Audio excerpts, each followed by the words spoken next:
Everyone I'm Imran. இன்னைக்கு இந்த வீடியோவில் பார்க்கக்கூடிய விஷயம் என்னன்னு பார்த்தீங்கன்னா, அஜித் வாழ்க விஜய் வாழ்க என்று சொல்லக்கூடிய கோஷத்தை உடைச்சிருக்காரு. யாரு பார்த்தீங்கன்னா, நடிகர் அஜித் அவர்கள் தான்.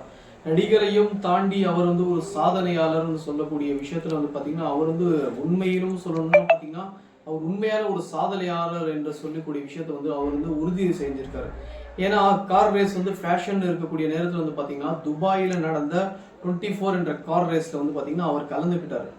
அதுல கலந்துக்கிட்டது மட்டும் இல்லாம பாத்தீங்கன்னா, அவங்களுடைய ஃபேன்ஸுக்கு ஒரு முன்னுதாரணமா இருக்கிறாங்கன்னா அவர் தான் சொல்லணும். ஏன்னா அவருடைய ஃபேன்ஸுக்கு ஒரு முன்னுதாரணமா இருக்காரு. ஏன்னா உங்களுடைய ஒரு ஃபேஷன் இருக்குன்னா அந்த ஃபேஷனை நோக்கி நீங்க ஓடணும். அதை தவிர்த்துட்டு பாத்தீங்கன்னா நீங்க வீட்லயே உட்காந்துட்டு அந்த கிடைக்கணும்னு சொன்னா கிடைக்காது. இதற்காக தான் அவர் செஞ்ச ஒரு விஷயம் மிகப்பெரிய ஒரு பிரமிப்பான ஒரு விஷயமா இருக்கு. ஏன்னா இருக்கக்கூடிய இந்த வயசுல பாத்தீங்கன்னா அவர் ஆக்டிங் ஃபீல்ட விட்டுட்டு ஆக்டிங் வீக்லி எப்போ வேணா போய் செய்யலாம். ஆனால் அவர் என்ன செய்யறாரு பார்த்தீங்கன்னா, தொடர்ச்சியா அந்த கார் ரேஸுக்கு பயிற்சிக்காக போயிட்டு அதுல உறுதியா நின்று பார்த்தீங்கன்னா ஒரு துபாயில நடந்த 24 கார் ரேஸ் பார்த்தீங்கன்னா கலந்துக்கிட்டு அதை வெற்றியும் அடைஞ்சிருக்காரு பார்த்தீங்களா. அதுதான் அவர் அந்த வயசுல செய்யும் போது நீங்களும் அவரை பார்த்து திருந்தணும். அதுதான் ஒரு விஷயம்.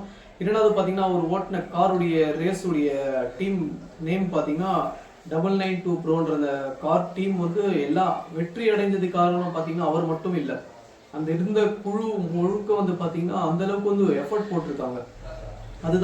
அதெல்லாம் பாத்தீங்கன்னா பிரஷியன் 901 என்ற அந்த கார் மூலியமா பாத்தீங்கன்னா அவருக்கு மிகப்பெரிய ஒரு வெற்றி கிடைச்சிருக்கு. அந்த கேங் மூலியமா, ஏன்னா அந்த கேங் மொத்தமா சேர்ந்து அந்த அளவுக்கு ஒர்க் பண்ணியிருக்காங்க.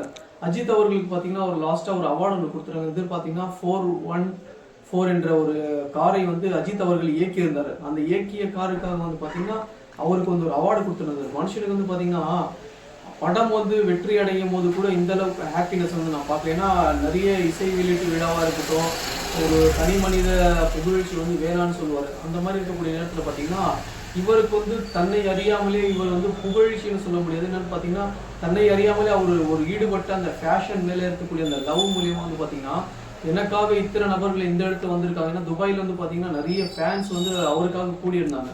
அங்கே பார்த்தீங்கன்னா மாதவன் அவர் கூட போயிருந்தாரு அவர் பார்க்கறதுக்கு.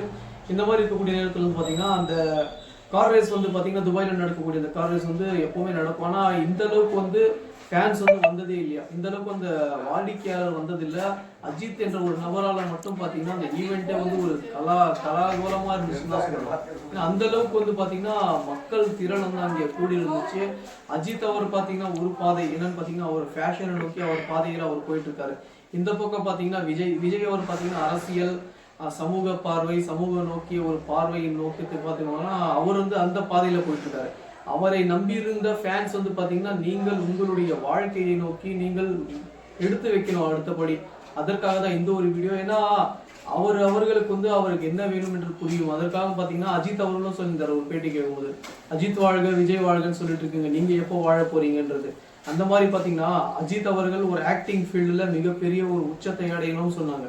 அந்த உச்சத்தை அடைஞ்சதுக்கு அப்புறம் பார்த்தீங்கன்னா அவருக்கு பிடிச்ச ஒரு ஃபேஷனான ஒரு விஷயம் என்னன்னு பார்த்தீங்கன்னா கார் ரேஸ். அந்த கார் ரேஸ்ல வயதாயிடுச்சு, வயது முதிர்ந்துச்சு, அதுக்கப்புறம் செய்ய முடியாதுன்ற ஒரு எண்ணம் இல்லாம அந்த வயசுல கூட பார்த்தீங்கன்னா அவர் விடாமுயற்சியா ஒரு படம் செஞ்சுட்டு இருக்காரு. அப்போ கூட பார்த்தீங்கன்னா அவர் மனசுல இருக்கக்கூடிய அந்த விடாமுயற்சினாலதான் பார்த்தீங்கன்னா அந்த கார் ரேஸ்ல கலந்துக்கிட்டு அவரால் வெற்றி அடைய முடிஞ்சிச்சு. இந்த மாதிரி பார்த்தீங்கன்னா அவரை பார்த்து நீங்கள் இன்ஸ்பயர் ஆகணும். ஏன்னா எந்தெந்த விஷயத்தையும் பார்த்து இன்ஸ்பயர் ஆகக்கூடிய விஷயத்தில் பார்த்தீங்கன்னா ஒரு தனி எடுக்கக்கூடிய விஷயமா இருக்கட்டும், ட்ரிங்க்ஸாக இருக்கட்டும், போதைப் பொருட்கள், அந்த ஏதேதோ போதைப் பொருட்கள்லாம் பயன்படுத்துவது பார்த்தீங்கன்னா இதை பார்த்து இன்ஸ்பயர் ஆனதை விட பார்த்தீங்கன்னா அவர்களுடைய உண்மையான வாழ்க்கையை பார்த்து நீங்கள் இன்ஸ்பயர் ஆகலாம். இதற்காக தான் இந்த ஒரு வீடியோ. ஏன்னா அஜித் விஜய் என்ற பார்த்துட்டு நிறைய பேர் பார்த்தீங்கன்னா லியோன்ற ஒரு மூவி கூட வந்துருச்சு. அந்த மூவியில் பார்த்தீங்கன்னா நிறைய போதைப் பொருட்கள் விஜய் அவர்கள் பயன்படுத்தும் மாதிரி காட்சி அமைப்பு இருந்துச்சு. அது அவரே விளக்கம் பண்ணியிருந்தாரு. படத்தை பாருங்க. ஏன்னா அந்த படம் பாத்தீங்கன்னா ஒரு படம் என்பது அந்த காட்சியில் அமைப்பு அந்த மாதிரி இருந்துச்சுன்னா அந்த மாதிரி நடிக்க போறாங்கன்னா உண்மையான வாழ்க்கை அது அல்ல.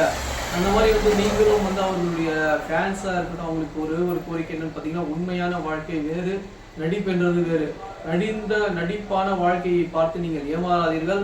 உண்மையான வாழ்க்கையில் அவர்கள் வெற்றி அடைந்து வெற்றிக்கு மேல் வெற்றி என்று மேலும் மேலும் நோக்கி தான் போய் கொண்டிருக்கிறார்கள். நீங்களும் அவர்களை பார்த்து வெற்றி அடைய வேண்டும் என்றால் நீங்கள் உங்களுடைய கரியர்ல பாத்தீங்கன்னா உங்களுடைய மைண்ட் செட்டை கொடுங்க. அதை தவிர்த்துட்டு பாத்தீங்கன்னா நீங்க வீணான செயல்களில் ஈடுபடுறதோ, போதைப் பொருட்களில் ஈடுபடுறதோ, அந்த பைக் ரேஸ் வந்து ஸ்பீடாக போய் உங்களுடைய உயிர் சேதம் ஆகுவதோ இதெல்லாம் தவிர்த்து கொள்ளுங்கள். ஏன்னா அதற்காக இந்த ஒரு வீடியோ பிடிச்சிருந்தா லைக், ஷேர் அண்ட் சப்ஸ்கிரைப் பண்ணுங்கள்.